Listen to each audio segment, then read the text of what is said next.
Hello बच्चों, नमस्कार। मैं आपके बीच में ग्रामर का इंग्लिश में जो ग्रामर है उस पर आज बात करेंगे। सबसे पहले आज हम लोग एक्टिव एंड पैसिव बात करेंगे, जो कि एक्टिव और पैसिव में जो देखा जाता है, हमारे पास एक वॉइस होता है, वॉइस पर कार्य किया जाता है। वॉइस क्या होता है, सबसे पहले वॉइस पे भी विचार करेंगे। वॉइस को देखा जाता है तो यहाँ पर दो भाग में डिवाइड किया गया। वॉइस को देखा जाता है दो भाग में डिवाइड किया गया। जैसे कि हमारे पास एक्टिव है, हम किसी चीज़ के लिए होते हैं एक्टिव होते हैं, सीखने के लिए एक्टिव होते हैं, पढ़ने के लिए एक्टिव होते हैं, उसकी बात किया गया। उसी को जो मैं बात करूँगा सिर्फ पैसिव। पैसिव होता है उसी को जब हम किसी चीज़ को सीखने के बाद हम उसी से पैसा कमाते हैं, तो पैसिव की बात किया गया पैसा से। और एक्टिव जो होता है, active voice and passive voice, इसको हम एक चीज़ और लिख सकते हैं, टेंस।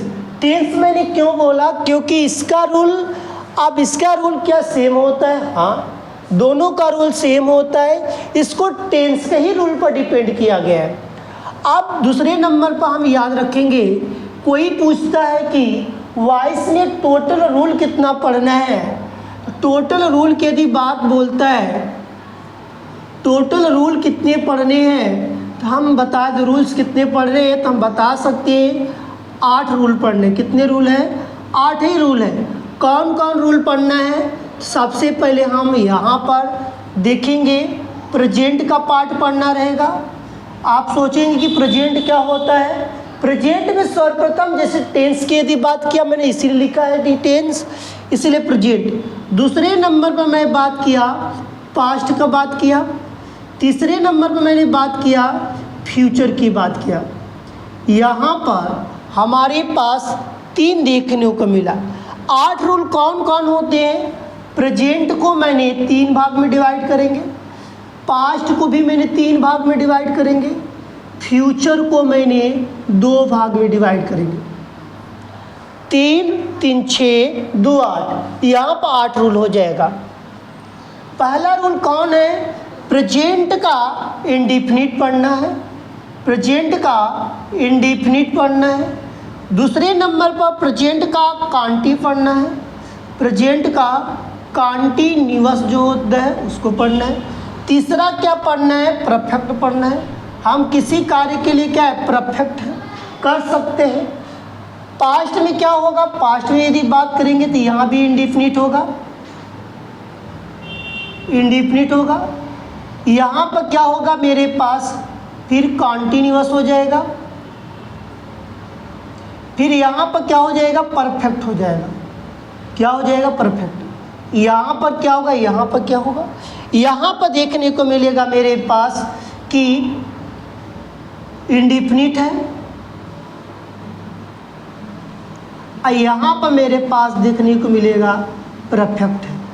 बस इतने ही रूल्स पढ़ने हैं, जो कि रूलों की यदि बात किया जाता है प्रेजेंट में, present indefinite, present Kanti, present perfect, past indefinite, past Kanti, past perfect, future indefinite, future perfect. यहाँ पर मेरे पास जो रूल्स आए, अब काउंटिंग करना तो 1 2 3 4 5 6 7 8, इतने रूल पढ़ना है, जो कि एक्टिव एंड पैसिव वॉइस की यदि बात किया जाता है रूल मेन ये होते।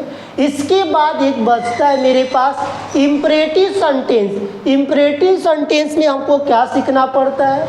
वहाँ पर मेरे पास 2 तरह के सेंटेंस बनाए जाते हैं।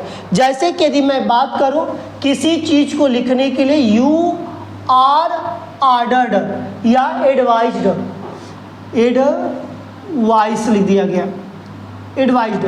यहाँ पर मतलब एडवाइस हो या ऑर्डर हो या सजेशन हो, यहाँ पर जैसे आपको बात बोली जाएगी वहाँ पर करेंगे।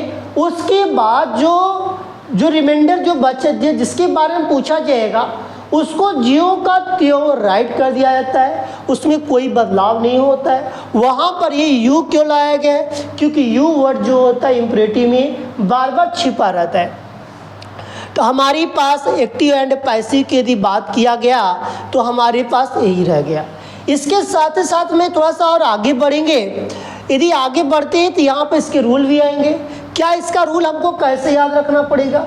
जैसे कि इंडिफिनिट का, कांटी का, परफेक्ट का, तो टेंस का रूल है क्या? हाँ, टेंस का ही का रूल होगा। हुआ कि नहीं?